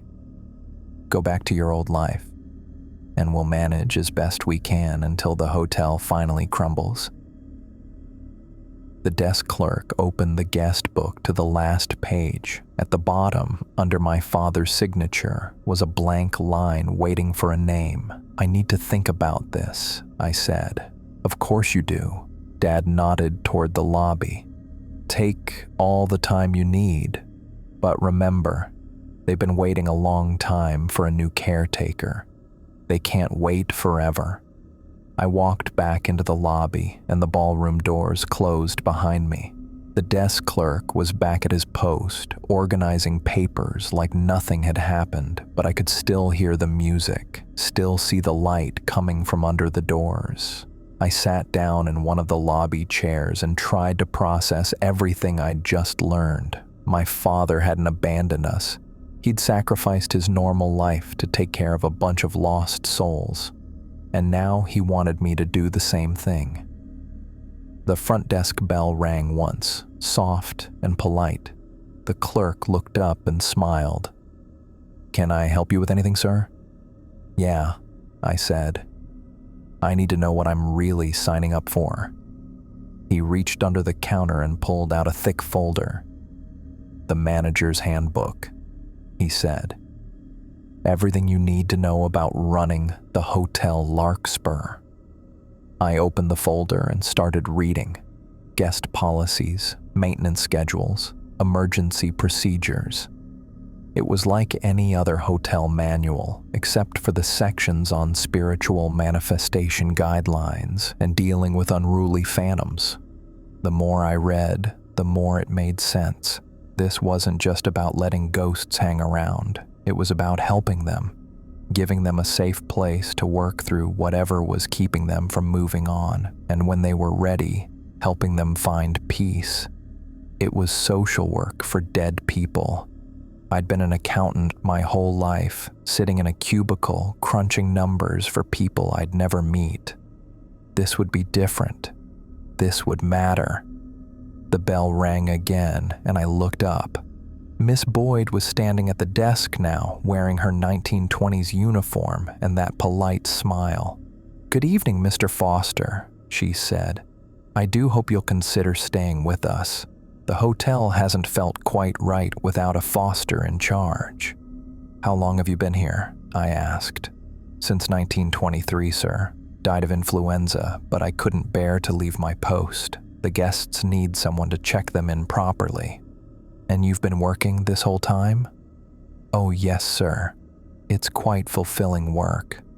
Every soul who comes through those doors is looking for something: peace, forgiveness, a second chance. We help them find it." I closed the handbook and looked around the lobby. It was beautiful now, restored to its original glory. This was what the hotel was supposed to look like. What it had looked like when it was alive. "If I sign the book," I said, "what happens to my old life?" "You won't need it anymore," Miss Boyd said gently. "The hotel will provide everything you require, and you'll have a purpose that's far more important than anything you left behind." The ballroom doors opened again, and my father stepped out. He looked at me hopefully. "Have you decided?" he asked.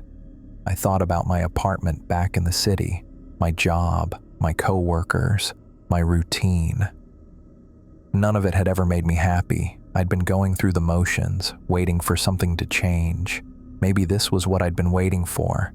"If I do this," I said, "will you be able to rest? Will you be able to move on?" Dad's face lit up. "Yes. Once the hotel has a new manager, I can finally let go. I've been holding on for 50 years, waiting for you to be ready. And all these people, they're really stuck here until they work through whatever's keeping them anchored to this world. Some figure it out quickly, others take decades, but they all need someone to watch over them while they try. I looked at the guest book again. All those names, all those people who'd found refuge here, and now they needed me to keep that refuge safe. I picked up the pen. "Thomas," Dad said quietly, "you don't have to do this. I don't want you to feel obligated." "I'm not doing it out of obligation," I said. "I'm doing it because it's right." I signed my name on the blank line. Thomas Foster, General Manager. The moment the pen left the paper, everything changed.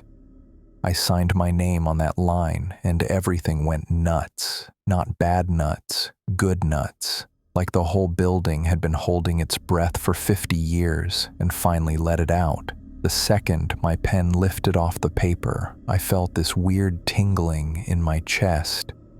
Not painful, just different. Like something was settling into place that had been floating around loose for way too long. The lobby around me started changing. The dust disappeared from the chandeliers, and they blazed up with warm light. The wallpaper stopped peeling and smoothed itself out, showing off these gold patterns I'd never noticed before. Even the marble floor started gleaming like someone had just polished it. But the weirdest part was the clothes.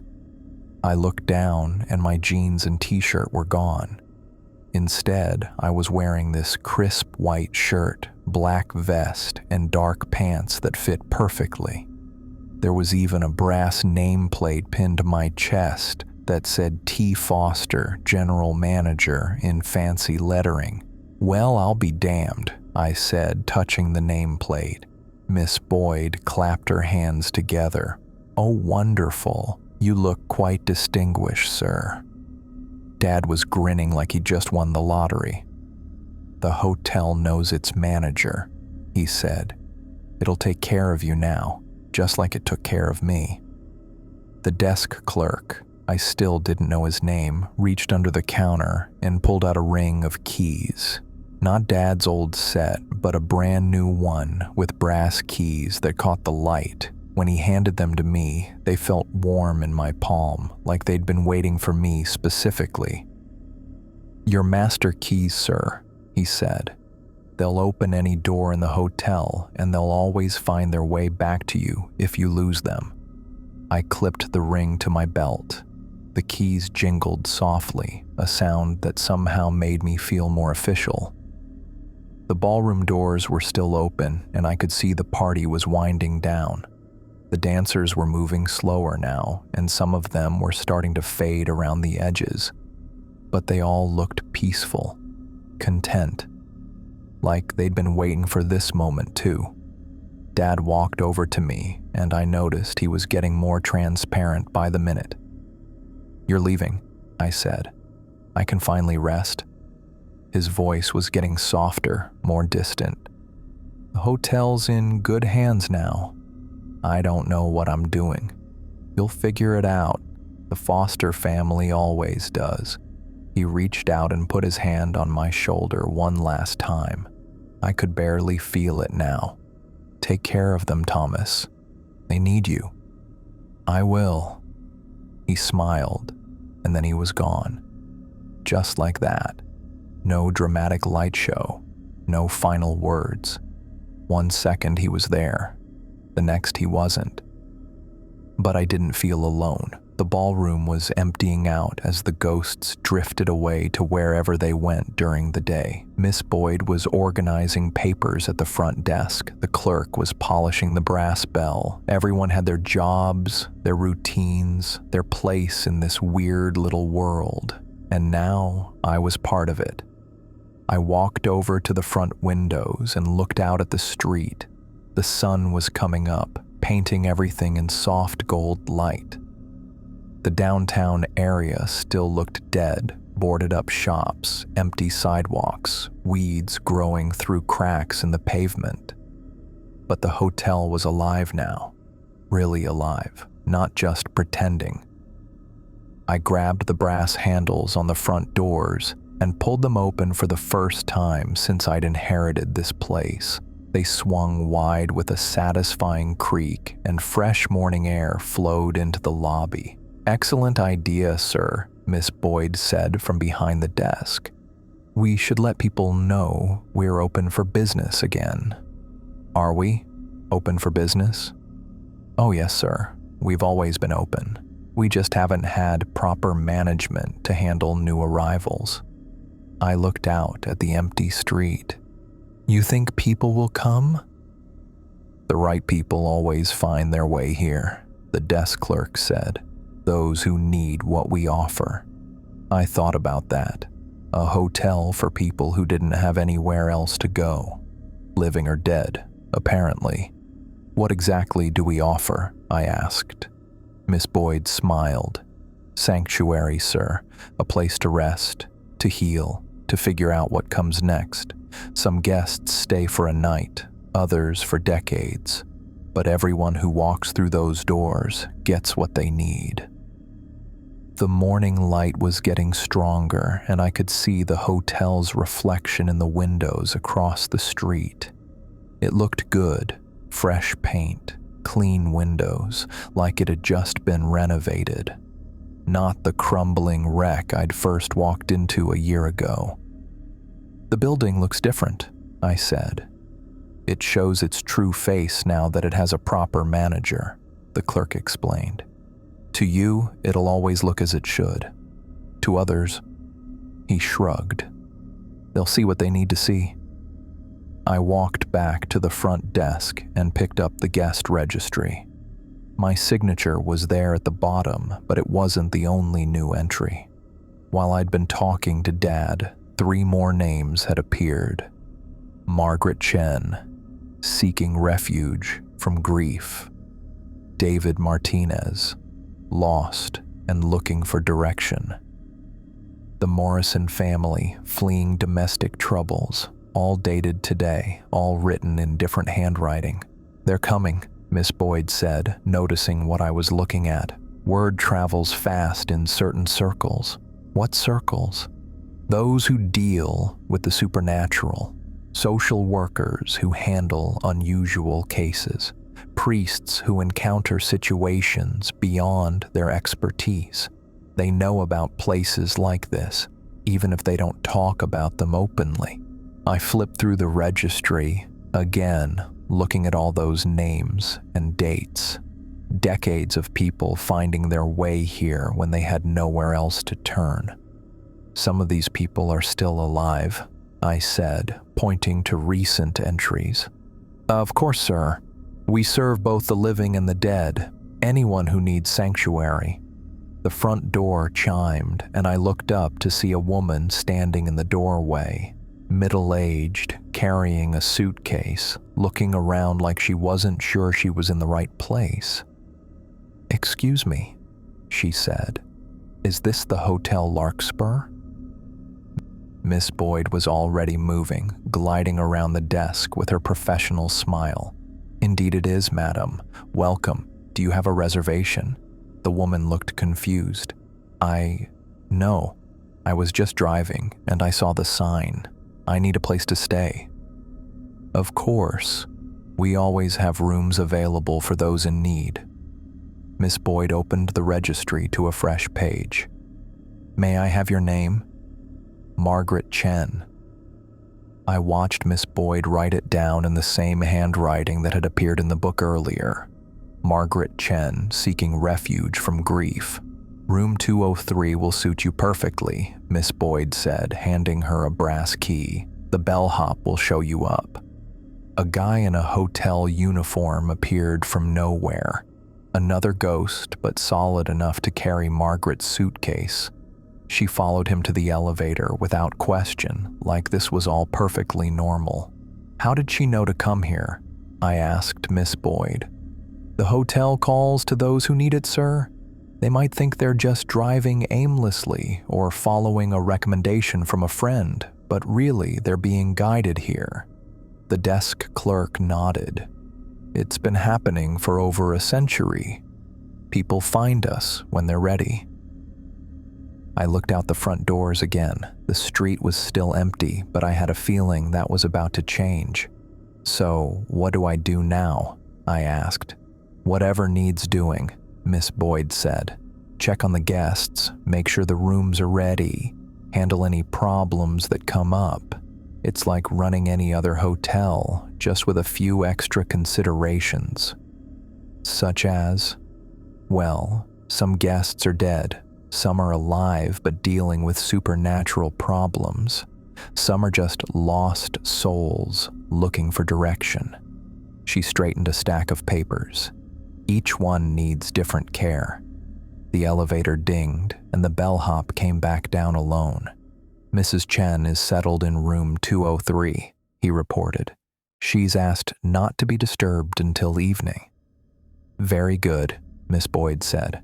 "Please prepare rooms 205 and 301-303 for the Martinez and Morrison arrivals." I was starting to understand how this worked. The hotel knew who was coming before they did.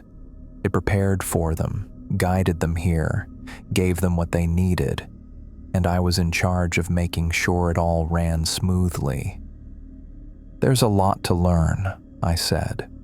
"You'll pick it up quickly," the desk clerk assured me. "The Foster family has a natural talent for this work." I walked over to the manager's office, my office now, and sat down behind the desk. The chair fit perfectly, like it had been waiting for me. There were papers spread across the surface, maintenance schedules, guest preferences, notes about who needed what kind of help. Everything was organized, efficient, purposeful. I picked up a pen and started reading through the files. Margaret Chen was fleeing the death of her husband, looking for a place to process her grief without well-meaning friends trying to fix her. David Martinez was a social worker who'd encountered something supernatural in his caseload and needed time to figure out how to handle it. The Morrison family was running from an abusive father who'd started showing signs of demonic possession. All people who needed sanctuary. All people who'd found their way here because they had nowhere else to turn. Just like the ghosts. I leaned back in my chair and looked around the office. Family photos on the walls. My grandfather. My great-grandfather. All the way back to the first Foster who'd taken on this responsibility. All of them wearing the same brass nameplate. All of them serving the same purpose. Taking care of people who couldn't take care of themselves. The front door chimed again, and I heard Miss Boyd greeting someone new. Then again and again. Word was spreading fast, just like she'd said it would.